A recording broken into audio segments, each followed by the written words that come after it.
Hi guys, I am here to read a story to you called Spaghetti with the Yeti. Look who's here. Everyone say, hi Libby. Did you answer? Did you say hi? Okay, I have this story and I have two vocabulary words that I want you to listen for. The two words I want you to listen for are sumptuous and glum. So as we read, see if you can hear the words sumptuous and glum. And we'll talk about what they mean.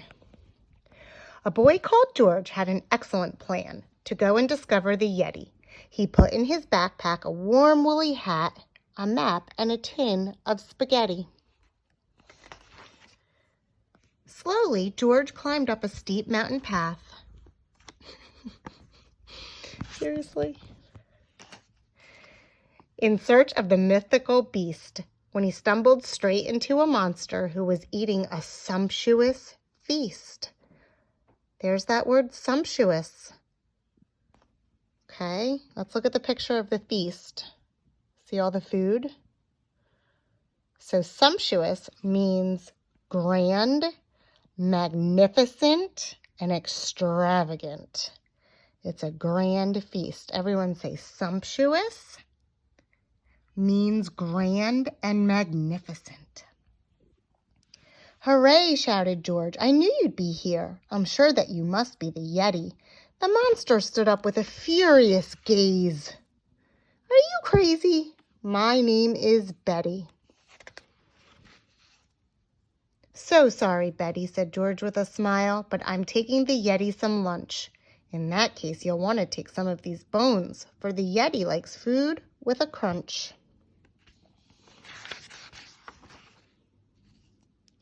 So George climbed on up the steep mountain path to track down the hideaway brute. When he stumbled upon a big monster with a face like a battered old boot. Yippee, shouted George, I've tracked you down now. I've been searching so long for the Yeti. The monster glared down with the angriest growl. How insulting. My name is Hetty. So sorry, Hetty, said George with a sigh, but I'm taking the Yeti a treat. In that case, you'll want to take one of these goats, for the Yeti likes food with a bleat. So George trudged on up the steep mountain path, dragging the goat by her tail, when he spotted a shape in the distance and heard the most bone-chilling wail. A wail is like a cry. Hooray, shouted George. At last, it is you! I've been looking so hard for the Yeti. The monster looked down with a horrible howl. Are you bonkers? My name is Nettie.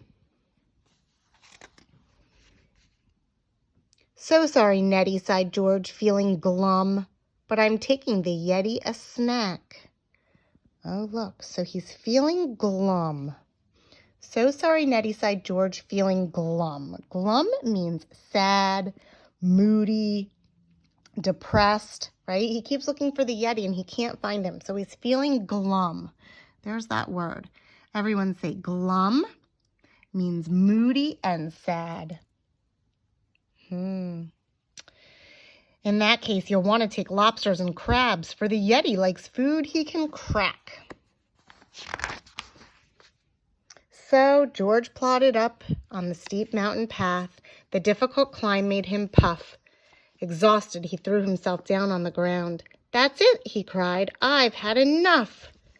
As George sat hopelessly, his head in his hands, a shadow fell over that place. He felt something hairy, a prod in the back, and then he turned and peered up at a face.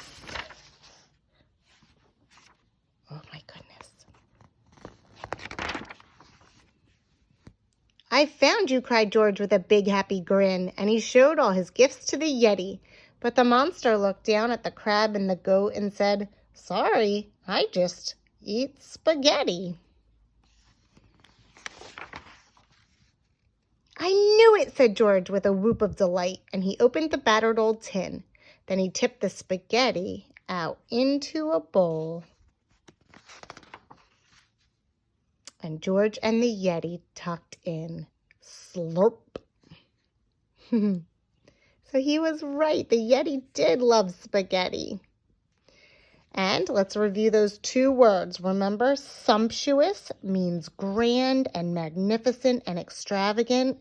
And glum means moody and sad and depressed. Okay, so you'll have to do an activity with one of those words that I will type up in the plans and share with Mom or Dad. Okay, I hope you liked that book. I thought it was super cute. I'll talk to you soon, okay? Bye, guys.